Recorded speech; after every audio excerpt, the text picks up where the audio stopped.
Okay, let's see. Still trying to add people in. Okay, so I think we can't continue to wait, so we'll start. So good afternoon, everyone. It's a pleasure to have everybody here today. My name is Christian Harrison, and I'm privileged to be the facilitator of this research seminar series of the School of Business and Creative Industries of the University of the West of Scotland. We've had this series for the last few months, and we've had great speakers over the last couple of months, and we have a great speaker that I'll be introducing in the next few minutes as well. I know it's, for those of us in the UK, it's quite hot at the moment, so it's very sunny, it's the summer, and we've been hearing of the heat wave. But for those in different parts of the world, definitely, I don't know how it is there. I think John is from the States at the moment, so maybe John might be able to tell us whether it's hot in the States. But either way, it's great to have everyone here today as well. And I always tell people, feel free to interact via the chat. Feel free to introduce yourself, tell us where you're coming from, tell us your name. I always tell people as well that you don't be shy. You can always introduce yourself in your native language. I think that was a couple of months ago. We had a speaker that was telling people, introduce yourself in your native language. And we started to see people introduce themselves in Mandarin, in Gaelic, in Ghanaian languages, in Nigerian languages. So feel free to do that. Oh, Yena is in Nigeria at the moment. Okay, wow, it's hot in Nigeria. That's good. So feel free to introduce yourselves, and it's always great to see that. And of course, like I said before, if you want to put a camera on, no problem at all. If you don't, clearly we can always live with that as well. But it's great to have everybody here today. The rules of Zoom, it's important that when you're not talking, please try to mute yourself. Okay, Kwame from Ghana. Hi, Kwame. That's good. It's great to have you here, Kwame, as well. So it's try to mute yourself. And John from Arizona, it's cool in Arizona at the moment. 5 a.m. to 9 a.m. is the best part of the day in the summer. By 3 p.m., it's very hot over. So we get it. So it's good to have you here, John, as well. So try to mute yourself when you're not talking. And of course, after the presentation, you know you're going to have so many questions for our speaker. So you can keep the questions, and after he has spoken, then you can now ask questions. You can also put the questions on the chat so that you won't forget as well. But that is how it works. Unfortunately, I'm not in your house, so if there's an emergency in your house, please, your life is much more important. If there's fire alarm, you can leave your computer, so you don't need to be there. But either way, it's great to have this online. But not to talk so much, today we'll be looking at something very, very important. And if I'm to digress a little, I would always say that crisis is a very, very important topic. So you can see we always face crisis in the world today. We are facing a war in Europe, for those of us in Europe, and that's a crisis as well. We're facing a problem with inflation, crisis in the economy. So crisis is really an apposite area to look at. So, but today we'll be looking at crisis management and business continuity of family firms. And we'll be focusing on the African businesses in the UK. So this is something that is very, very important. Family businesses have been examined over time, and we tend to know about crisis management and family businesses. But looking at African businesses in the diaspora, how do they survive? What are their strengths? How are they able to survive or continue their business during crisis? And that's what we're looking at today. And we have a renowned expert in this space, and his name is Dr. Bernard Boateng, and he's a lecturer in business and management at our university, so we're privileged to have him. He has over 10 years teaching experience in combining research and practice. He has previously lectured in other universities in the UK, such as Queen Margaret University, University of Suffolk, Buckingham University, and so on. He has taught varying business and management models for both undergrads and postgrads, including strategic management, financial decisions, and family business management. His interest is on how business strategize and survive for the long time. This has led to other research in areas such as family, business management, strategic and financial decisions of SMEs, and migrant entrepreneurship. Bernard has published in the Journal of Family Business Management, and is a reviewer for many highly ranked journals. He's a recognized financial advisor in the UK and has vast industrial experience by previously working in companies such as British Airways and Lloyds Bank. So that is just a snapshot of the kind of speaker we have here at the moment. So I had to steal Bernard's bio from a particular source, so no apologies for that either way. But I had to, because we're just trying to summarize what Bernard has and what Bernard can do. So not to talk so much, I think I will let Bernard do the talking. So we're going to learn more about crisis management and business continuity of family firms. So thank you. Thank you very much, Dr. Harrison. Thank you everyone for coming. I can see some colleagues here, which makes it very exciting, and some people who are also equally experienced in the area, especially Professor Struthers. It's nice to see you here, sir. So I'll just load my screen now, and then we can crack on with what I have.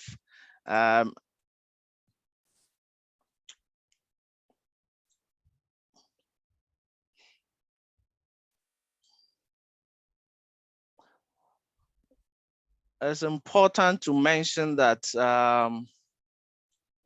interest in this area of study came about as a result of my PhD. When I was going through my PhD, I was actually looking at financial strategies of Ghanaian businesses in London. And I realized that even without crisis, they were struggling to get things done as expected. So looking at them from the fact that they are migrant businesses, they are coming from another country, it's a family business, they have family members. I was wondering how some of these businesses could cope in case of crisis. And that time too, the COVID was there. So it was a real lesson, and they lived in it. So it was appropriate for them to tell us exactly what was happening in their businesses in terms of how they had managed the crisis as at that time, and how their business is continuing to grow. So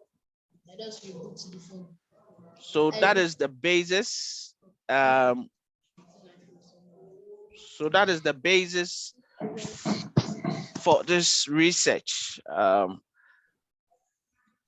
So we all know that crises are inevitable. I mean, whether it's natural or human induced, we all get crises in our personal lives, in our businesses, a lot of places. Crisis is always there. But if you don't plan or you don't strategically look at how you can manage crisis, you become vulnerable, you become fragile, and you become ill-equipped. Of course, even if you are planning or you are preparing, the nature of crisis is such that it can come and you can still not be fully prepared. So the vulnerability and how fragile you are is relative. I mean, you can be more fragile if you have not prepared at all, or you've not made any input into the preparation.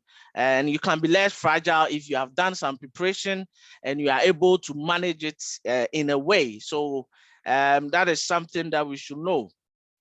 But one thing that strikes me is the definition of crisis management that has been espoused over the years. It's basically a process, and it has to deal with what is happening before the crisis, what you do or how you manage during the crisis, how you manage after the crisis, and what you learn from the crisis. So it's not a one-off action where you are able to say, oh, I've been able to go over the crisis, a process. And therefore, if you want to effectively manage it, you need to go through the process. Another scholar has defined it as, or other scholars have defined it as low probability and high impact occurrence that threatens the viability of organizations. So the fact that there's a low probability doesn't mean it should be ignored. In fact, crisis management was introduced into syllabuses in the 1980s. when there were a series of crises. But from then it took up, it was quite popular. People started writing, but clearly from what's happening as at 2018, realized that the academic impact or the number of people venturing into that area is very less as compared to how we expected it to go about. If you look at the countries that are really popular with doing crisis management, is the US and Canada. The UK is not very popular with really looking at how crisis could be managed. So that's something that we can look at as well. So from what I said, I was looking at the situation of the typical African migrant business person working in the UK. So apart from the crisis that they had to deal with, or the crisis management that they had to deal with, and the business continuity headache that they have to deal with, they also had to deal with family culture, governance style, and the family interest. So if it's a family business, what are the family cultures? What are the governance style? What are the interests that they have to deal with? They also have to deal with, the limitations of being a migrant, of course. As a migrant business person, you obviously have limitations, but from research, there are also opportunities that you can use to mitigate some of these limitations. So you have to look at all these three things happening at the same time to one person who is running a micro business, usually with 0 to 9 staff. So that was the framework or the basis from which I'm going to do the analysis. So this is the situation. He has to deal with crisis management in case there's crisis in the business. He has to deal with the family business dynamics, and he has to deal with the migrant limitation and opportunity. So that tells us what the business person or what decisions or strategies he has to take at a particular point in time.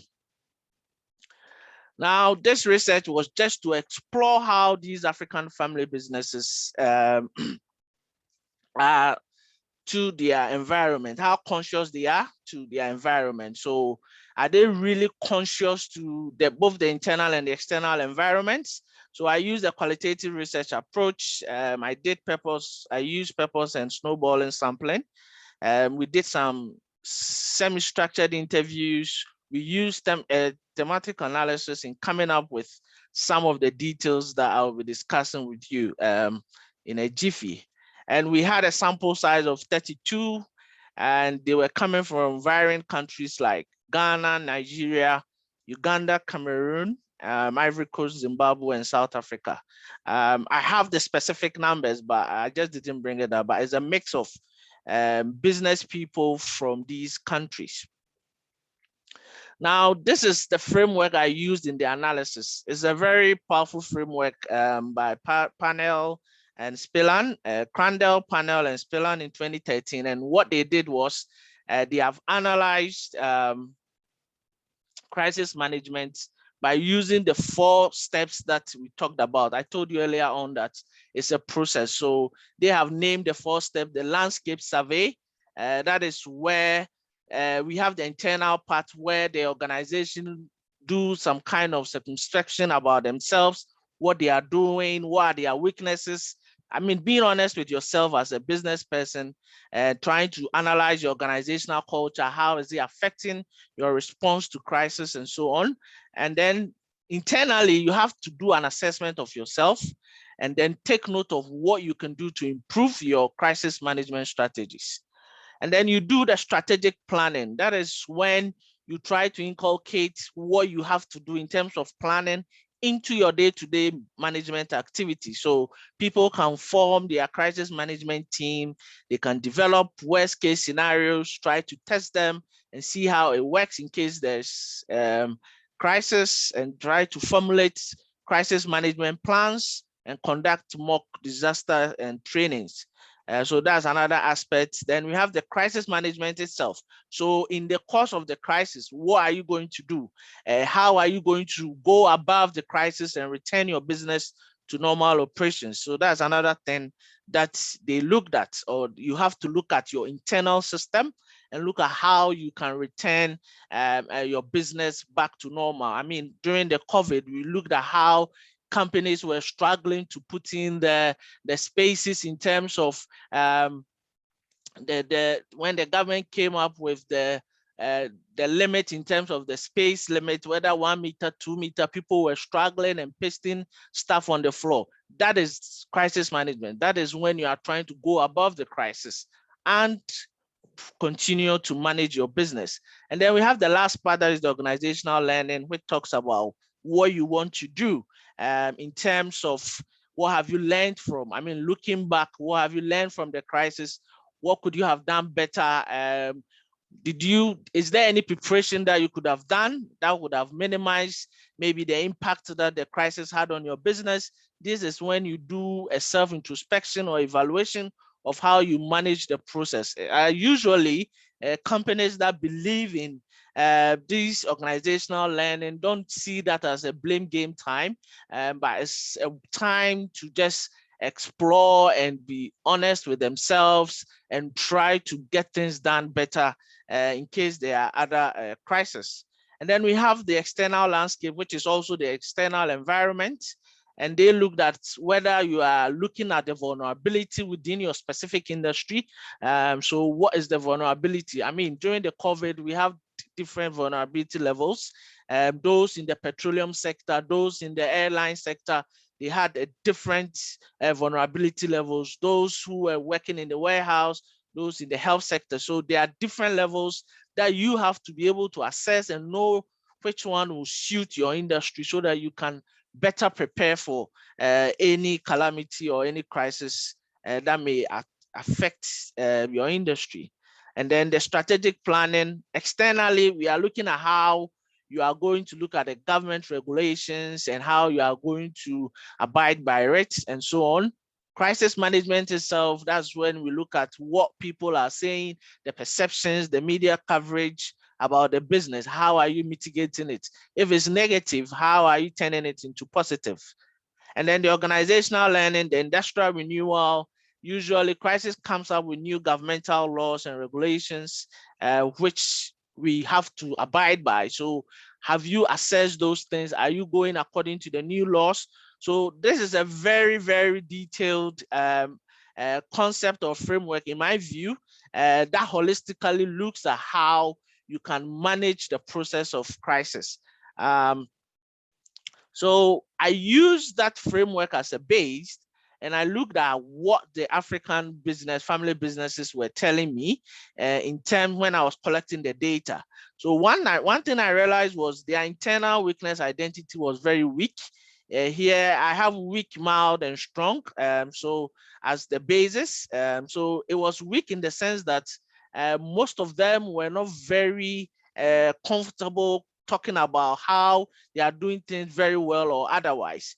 Their crisis management team formation was weak. I didn't have anything like a crisis management team, or what do you do if there's a crisis, or maybe a fire drill, or what we usually see in some companies. They didn't have anything like that. So it was weak. And the evaluation of the firm in terms of the organizational learning was weak. There were no lessons learned. They were always concerned about short-term profits. And then the crisis management, the return to business operations, they were more reactive than proactive. They try to react to crisis rather than plan and look at how they can mitigate crisis. So they were more reactive. So I used mild there because they were a bit conscious of the fact that they had to manage crisis. Externally, their determination of their industry vulnerability was weak. They weren't concerned about what they were going to do. Their media coverage and public perception management was mild. Recognizing government regulation was strong because it had legal implications and they didn't have an option. So they had to go with it. And industry renewal and new government regulation was strong because it still got things that had legal implications they were very particular about it. They wanted to do it because they saw themselves as migrants. They didn't want to have any issue with the law. So anything that had to do with legal issues, they were very particular about it, and they were very critical and made sure they utilized every law or every legal changes to the core. So that is what I realized from their external scanning. Now, one thing that I realized in terms of their features, it's a summarized one, is there was this remain small mentality where the family businesses that I dealt with, they wanted to keep the business small. They didn't want to grow. Sometimes some told me, if I'm asked to come for a loan, I don't want it. I don't want to grow my business. I want to keep it in the nuclear family. I don't want anybody to infiltrate my business and come and dictate for us. So that is something that affected their crisis management. They couldn't even share knowledge on how to manage crisis with their colleagues or with people within the same industry. They lacked innovation and improvement culture. They didn't really want to improve because they were thinking about short-term profits. Let's just get the business done, because most of them were pushed into the business because they didn't have other job options. So they just went for short-term profitability focus. They didn't care about how to improve. They had some strong cultural mindsets. Some people believe that the decisions of their husbands were the best. So that was, if it was a good decision or a bad decision, because it was from the husband in quotes, or from the male gender in quotes, who am I to challenge if it was a female? So that also affected some of the decisions that could have been criticized or could have been better. And they were all operating in a very close network consultation where they didn't want people within the industry to know what they were doing in terms of crisis management, in terms of their strategies to come over the crisis. So it turned out to be some kind of unhealthy relationship and competition between the African businesses in the UK, especially when it came to crisis management. Now, these are some of the limitations that I realized that some of them also mentioned about initial business setup, the fact that they didn't have credit history coming from another country. They were struggling to get some capital or some support for their business. There was perceived notion of discrimination, even though research has proven that there are no clear-cut discrimination in terms of how migrant businesses can access finance. Some of them had this perceived notion that they will not be given anyway. So that notion was inhibiting their finance seeking strategy. They just weren't going for it because they think that they will not be successful. So that was another problem. There were complicated the UK system is a bit complicated in terms of legal system and industrial relations regulations. So that one is also difficult for them to navigate through that, because about 60% of them have got education up to the secondary level. So they had to bring in the lawyers and other professionals, which was increasing their cost of operations. And then most of the migrants were had education up to the secondary level. So that also affected their interpretation of some of the things that we have discussed so far. And then one thing I've realized in terms of the UK space is the blanket policies for BAME. Even though they are called BAME, black and blah, blah, blah, there are differences. So that is also an issue, because once the policy is blanket, it doesn't really help certain groups, even though it might help some.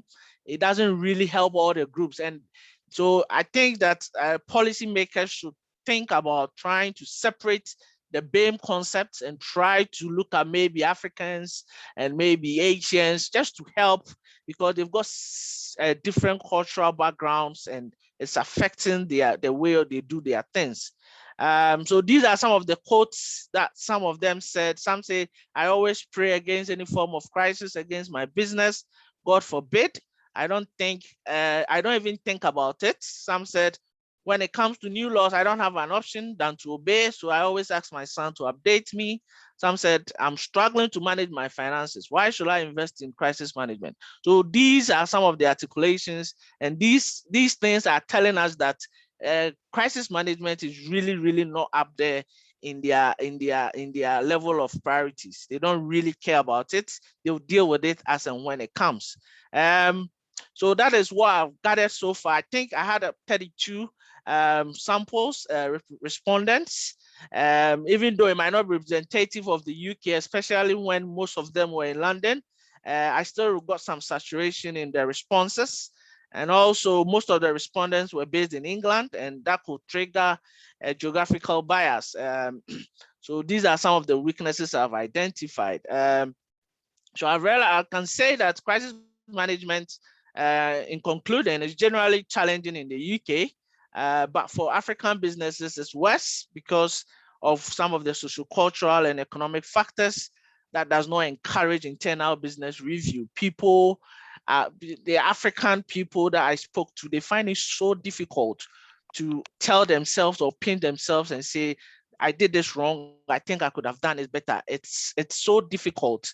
They think that they believe in that blame game syndrome. So, oh, I'll be blamed for it. So let me just try and manage it, if even it's bad. So I think that moving forward, they should own up and be able to say, this is what I did. It was wrong. I could have improved it. They should see that, try to inculcate that improvement culture in the way they manage their businesses. Also, finance access and limitations and challenges. Of course, though research is saying that the banks are ready to help, irrespective of whether you're a migrant business or not. The banks have got criteria, and most of these migrant businesses or these African businesses were struggling to meet some of the criteria. I mean, they always say the devil is in the details. So in the books or in the policies, it's always there. Everybody can get finance. But once you get into the details, you realize that things like no credit history, very short credit history, especially when they have migrated into the UK within a short period of time, they struggle to get some credit history, and it's affecting their access to, or their access to finance, irrespective of whether it's the traditional bank or it's the non-traditional sources. And then poor preparations, most of them were more reactive in terms of preparation than being proactive. That is what the ideal crisis management policy will say, that you have to be proactive. But the respondents that I dealt with were mostly reactive, and that was not very helpful. It made them very vulnerable during crisis. So in recommendation, I would say that policymakers should customize policies to suit specific groups of people, especially the BAME that I mentioned. Academia should also inculcate crisis management in core management models to generally aid deeper understanding, because it's not something that is within the management culture of most universities in the UK. And I think it's something that we should look at, because it's not just applicable to businesses. You can apply it to personal lives. You can apply it to social life. So crisis is crisis. So I think once it's inculcated in our management models, it will help people to be conscious of it and help us to manage crisis better when they come. And then there should be specialized training programs for African family business in the UK, business owners in the UK on crisis management, so that we can merge that cultural identity to the right strategies or the ideal strategies that researchers in crisis management are trying to propose. Once we are able to do a specialized training for specialized group, we are able to merge that. And I think that with that, we are going to manage crisis better as African family businesses. These are some of the references I looked at. And then I'll be happy to end here and take any questions. I'm sorry, I've been 3 minutes late, but I'm very grateful for your time. Thank you very much. Hey, thanks very much, Bernard. I think it was a very insightful and interesting presentation. It was very informative, and thought-provoking. So well done. It was great to have that. I think people are already trying to ask you questions. It's of course somebody from Africa, myself. I could really align with what you were trying to say. So it's funny sometimes when you look at crisis management. Although you're looking at Africans in diaspora, still they still have facing some challenges. But I won't. Maybe I will ask those questions after. So I will let other people ask you some questions as we go along. But thanks for the very informative presentation. I think we have questions on the chat, but we'll start with Iene. Yep. Can you hear me? Because I'm in a very loud environment. Yeah, I can hear you. Yeah, I can hear you. Oh, okay. Thanks so much for that wonderful presentation. And like Harrison has already said, it really aligns to us being an African. But my question is, in your research, because I totally understand from the African perspective about, I think there's something you said that was really funny, the God forbid one, I would not have crisis, which is very particular about we Africans. But looking at it, when you did your research, is there any way that within African family businesses in the UK, they can communicate and signal crisis? Apart from maybe the general training, that you said, how can African families and businesses signal crisis? How can they communicate and signal crisis? Yeah. I don't know if you understand the question. Yeah, I've got it. Yeah. Thank you. Thank you. So what I think they can do is they are not really paying particular attention to their external environment. If you look at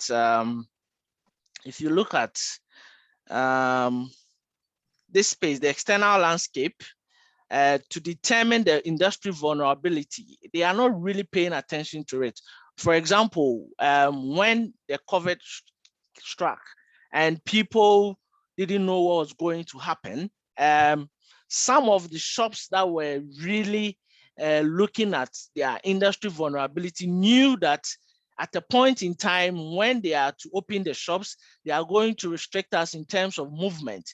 And then because they knew that, they made space before some of the announcements were made by Boris Johnson. But people within our space, they waited for the announcement to come before they tried to mitigate it. And that would take a little more time. So you end up losing some money if you could have opened earlier. So if they look at how to determine the industrial vulnerability, especially in the external environment, it will be very, very helpful. How do you do that? How do you look at that? How do you, someone who asks, it's just about updating yourself and trying to understand the fact that if there is any crisis, what is going to happen? Try to do some scenario analysis of your business and look at this. Look at what happened in the airline industry.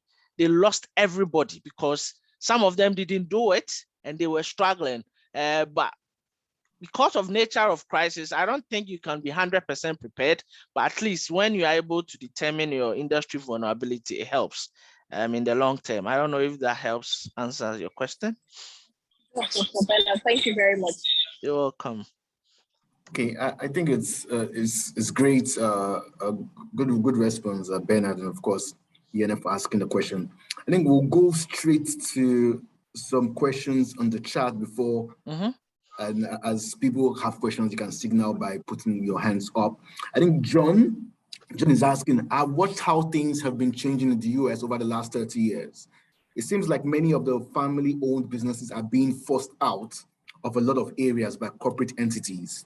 Perhaps this could be a crisis in how it is affecting people's lives that are trying to run their own business. What are you seeing? Second question, have you seen a difference in the proportion of corporate-run businesses versus family-owned businesses over the years in your research? And the third question is, what types of businesses were the most common for being run by? Okay, I think we will just go with one after the other. I think there are 4 questions there. So the first question is, like, I've watched how things have been changing in the US over the last 30 years. It seems like many of the family-owned businesses are being forced out of a lot of areas by corporate entities. Perhaps this could be a crisis in how it's affecting people's lives that are trying to run their own business. What are you seeing? So he's John is asking a question. What is your own perspective? Are you seeing the same thing? Is it the same thing in the UK compared to what's happening in the US? Yes, I think it's a similar situation in the UK. But what the family businesses are doing, which I think is smart, is that they are trying to find a certain specific product or service to deal in rather than challenging the corporate. They have really accepted the fact that they can't compete with the corporate. So they are finding niches that are really relevant, like they are dealing with their ethnic communities within a particular area, and they don't, that's why they still had that remain small mentality I mentioned. So I'm seeing that trend, but family businesses, of course, based on some of their governance structure and the fact that they, because of family values, they will not want to give up their businesses. They try to find a way to survive. That's finding niches that are very, very peculiar, and then trying to serve those markets just to survive. So that is what I'm seeing with the family businesses or some migrant businesses in the UK. Okay, the second question is, have you seen a difference in the proportion of corporate-run businesses versus family-owned businesses over the years in your research? Yes, yes. There are some differences in the proportion. What I'm seeing is family businesses is still going up because, you know, there are varying definitions of family business, but the fact that the business is run by one of the family members, whether in the nuclear or an extended family, and the other members of the family accept that person as a family member, you can term that as a family business. So now family businesses, I think the record shows that most SMEs in the UK are family run. I mean, the percentage is around 80%. I'm not too sure about that. But gradually, you are seeing the proportion of family business going up as compared to the proportion of the corporate runs ones. Okay, thanks, Dr. Boateng. And another question is, what types of businesses were the most common for being run by a family? So those family businesses that you had your primary research done, what particular sector, what type of business were the most common for them? Yes, for the African family businesses, most of them were in the retail sector. We had few people in the service sector. Okay, not few, but around 30% were in the service sector, hairdressing, barbering, and most of them were in the retail sector doing African shops and other things, selling other retail items. So that was the proportion. I think I had one that was in construction. It was a very minute number. So that was the proportion of their industry, the industries they belong to. Okay, thanks very much, Bernard. I think I had a question around that, so maybe let me just put the question in so we won't have to go back. I was curious about your participants. You spoke about 32. So I know most of them, we don't know, these are African businesses. So were they owned by men? Were they owned by women? Who are the people that own those businesses? In quotes? Oh, yes. And what do you think? Do you think that the owners of these businesses might have affected your findings? Because one of the things that I noticed was some quotes about religion. So do you think that also was an issue based on the demographic profile of your respondents? Yes, that's a very good question. In fact, because of the time, I was limited with some of these things, but most of the respondents were women, and they were actually the face of the businesses. They were running it, but they had their husbands at the backgrounds helping them with decision making and stuff like that. So of course, that's also affected their level of risk taking and the fact that some of the social-cultural factors I mentioned, like giving men. So in some cases, the men were not running the shops in persons, but they were taking decisions from the dining table. I mean, so that is one thing I realized. Religion was very, very much part of it. I know with African culture, most of them believed in religion, and some of them that had to be logical. They were talking about God and the fact that they didn't want to hear about it. I mean, once you pop the question, they think that's the end of the world. Why are you talking to me about crisis management? God forbid, I don't want to hear it, because it's something I'm praying against it. Once you talk to me about it, it's going to come up. So it also affected it. Another demographic factor that affected is the educational level. I think the secondary level as the average, which was about 60%, also affected their ability to interpret some of these policies and some of these doing proper external scanning. Some of these things, they weren't able to do it very well because of the educational level. So if you ask, these are some of the factors that had some impact on the results. Okay, thanks very much, Bernard, for that. I think we'll go back to John's fourth question. The first one by John is, any business support networks to help businesses through crisis? So are there business support networks within the UK to help businesses through crisis?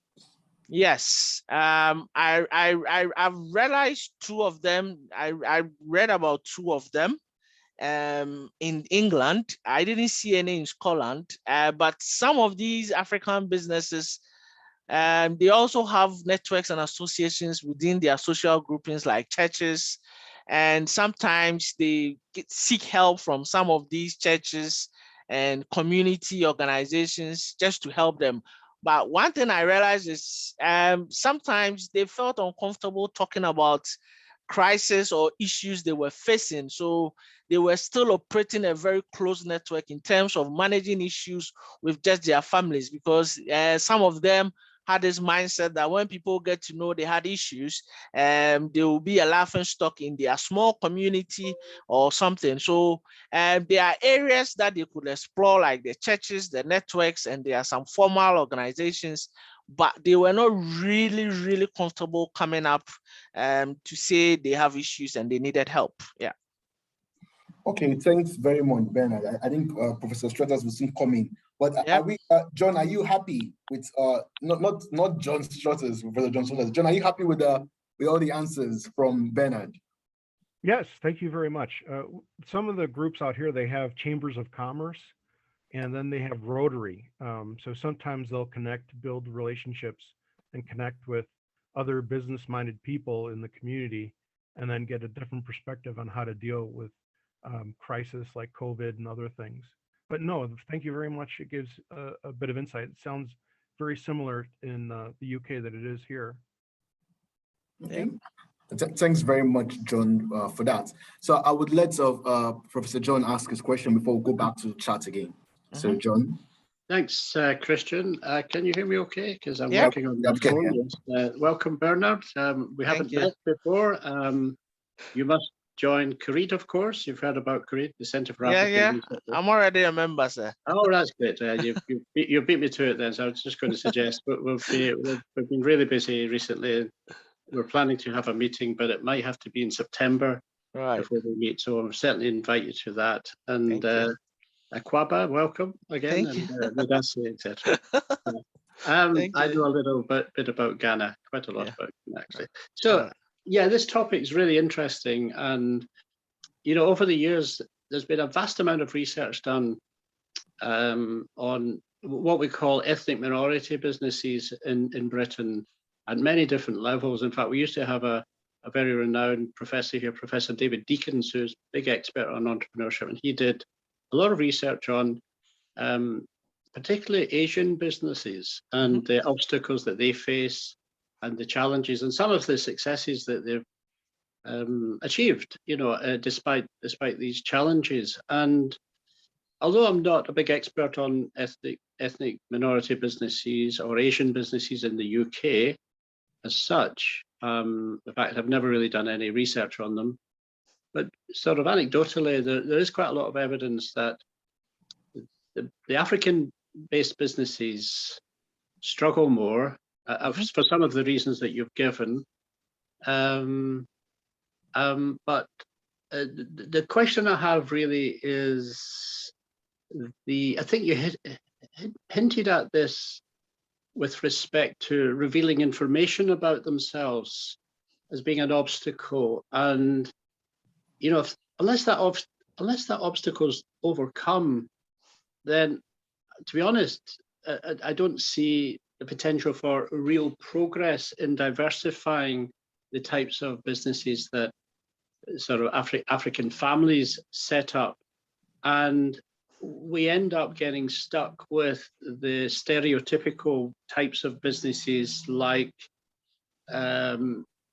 food shops, restaurants, hairdressing, and things like that. And whilst these services are very useful for that community, with some exceptions, you know, they're not going to be multi-million mega businesses that are successful. And this is where the Asian businesses really are a step ahead. So I've always puzzled myself as to why there should be such a difference in performance. Now, it may be partly to do with the longevity of Asian businesses in the UK, because I think it's reasonable to say that they've been at this exercise for a lot longer, you know, going back a lot longer than African businesses. So they have the social networks, the business networks, and so on and so on. And just a last point I would make here is, and maybe get your views on it, because you did speak about learning, the learning process and how that can be encouraged. I do think there is potential for African businesses, and by the way, I'm not speaking purely in a theoretical way, because I have some practical experience of assisting African businesses in Scotland, but I do think there's learning to be done across other ethnic minority groups.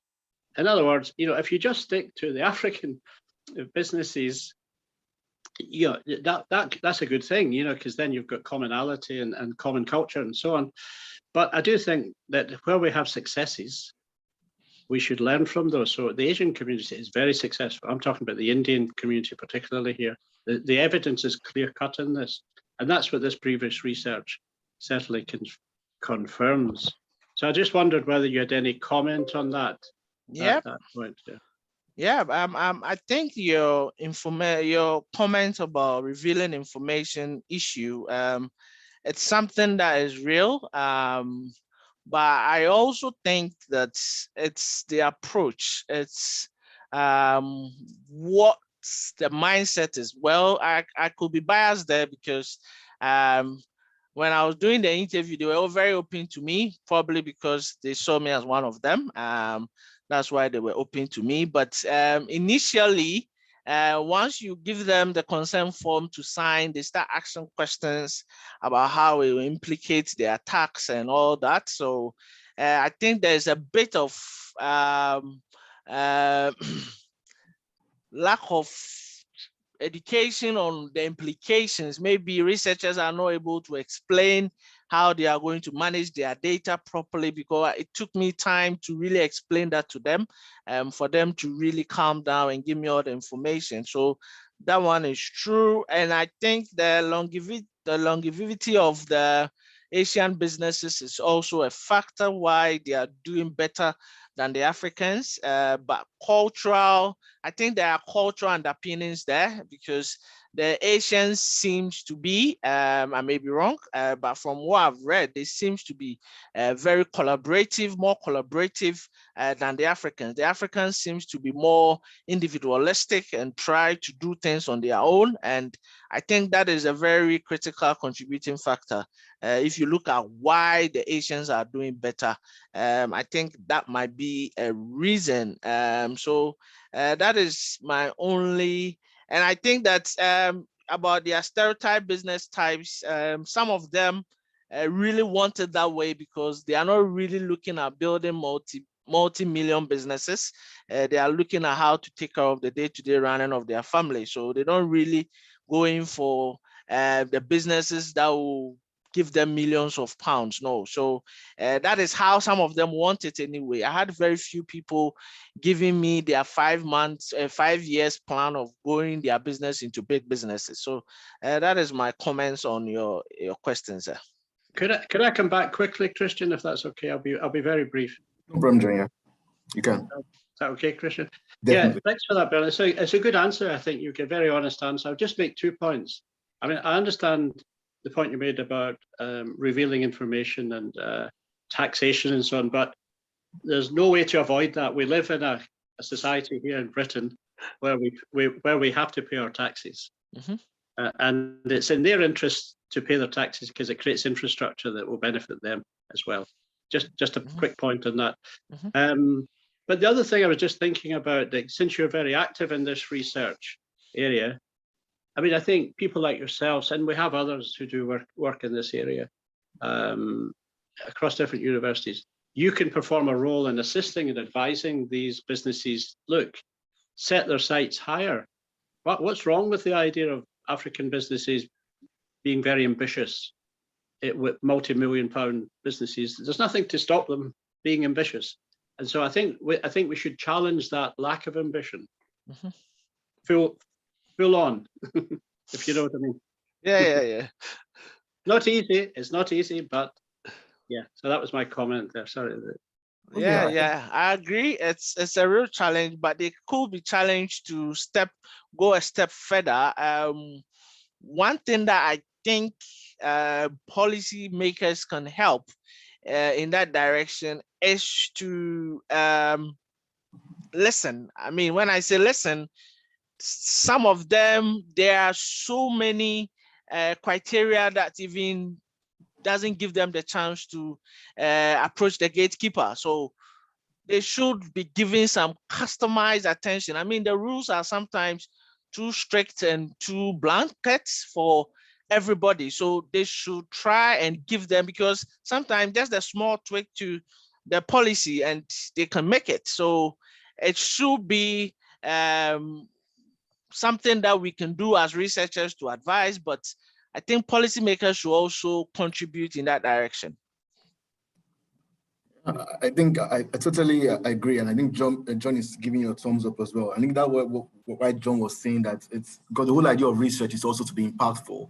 And from what you're saying is, it means that the government, of course, policymakers need to know that actually a lot of us do a lot of research about the BAME community, and these are the kind of challenges beyond even just the African businesses. We have been saying this over time, that we need to look more of positive discrimination. That's what I call it, not a negative one. But you need to think that the things that apply for A can not necessarily apply for B. So you need to encourage those particular businesses going forward. I like what you said. I think we'll still come back to Kwame's question. You spoke about culture, and you said, okay, yes, like what you have noticed with Africans is that Africans are usually very individualistic. Surprisingly, that's not the case based on the studies by Hofstede and Globe Studies. We always believe that Africans should be more collective, really. Similar to Asia, but I totally agree with you. What we tend to see is that Africans are usually very competitive within this region. So maybe when they get to Africa, then maybe when they're in Africa, they're usually more collectivist. But here, it's not. But it's clear that when you look at Asian businesses, the fact that they are able to collaborate together, even when they even go and get loans, you see that they are helping and supporting each other. They have unions and all that. I think that has helped them over time, especially in England. There are some places in England that the Asian community are so strong. It's all because they collaborate with each other and they're able to get businesses. So there is a learning. I think there is something that you can learn. I don't know, but it might be for future research. Maybe you want to find out what can we learn from the Asian businesses that we can use in those African businesses we're talking about. But there's a lot of things, like John rightly said, that we can learn from them. I know one of the things that you also said was about the way they view entrepreneurship. I know in entrepreneurship, you have two different strands. You have necessity-based entrepreneurship, so it's based on necessity, and you have based on opportunity recognition.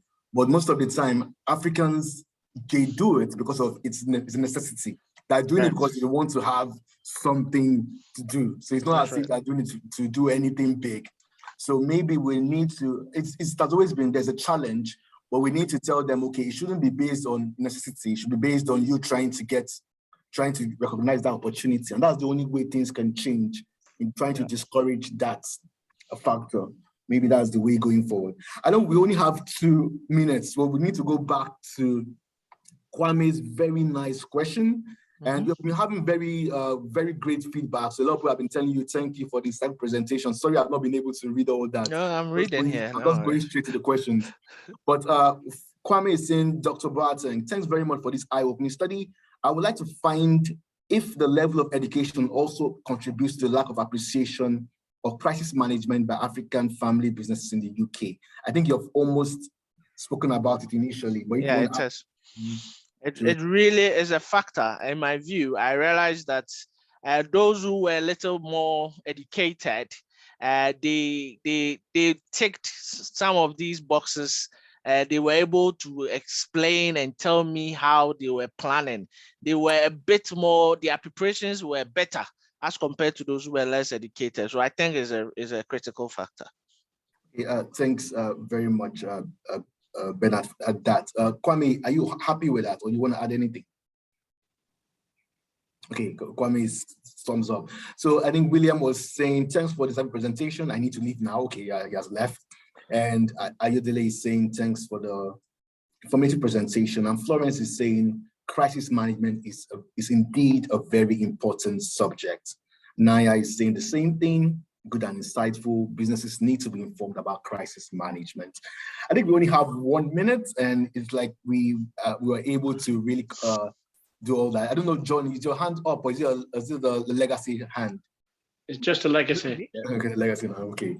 So I think Shaif is saying very good presentation. I think it's not about Asian or African entrepreneurs. It is more about the time they have to deal with the crisis. So Shaif is saying that it can be broader. So sometimes it's not just about the culture, it's also about how you deal with crisis. I agree, yeah. So either way, it's great. Of course, the context is about Africa at the moment, and was very informative. I think I'll be speaking on personally and also on behalf of everybody. We learned a lot. Kwame is saying, is it not interesting that there's no single policy on family businesses in Ghana, where family firms dominate? There's a need to orient family firm owners in this direction. There are a mixed bag of issues affecting these businesses. Some are attitudinal as well as policy. Okay, that's a good one. So, but we don't have too much time to start reflecting on that because our time is up. But great, I think Kwame is trying to tell you that you need to think about Ghana, not just UK. So go back to Ghana and try to address the change in Ghana, try to inform policy in Ghana while you're trying to inform policy in the UK as well. So maybe you might want to talk beyond this with Kwame. Anyway, thanks very much everyone for attending. It was a very insightful and informative presentation, and I'm happy that you left just the sunshine to come here to have this engaging work with us. And thanks very much, Dr. Boateng, for such an insightful presentation. And it was great to have you here as well. We learned a lot. So in the next fortnight, we're going to be having another speaker, and that is Afeni Bagari. She's returning, and she's going to be talking about crowdfunding again. So watch this space, and we expect to see everyone here. So on behalf of the school, I would like to tell everyone thank you and have a great day. So thank you very much. Thank you. Thank you. Thank you. Bye, everyone. Bye. Thank you. Bye. Bye. Bye.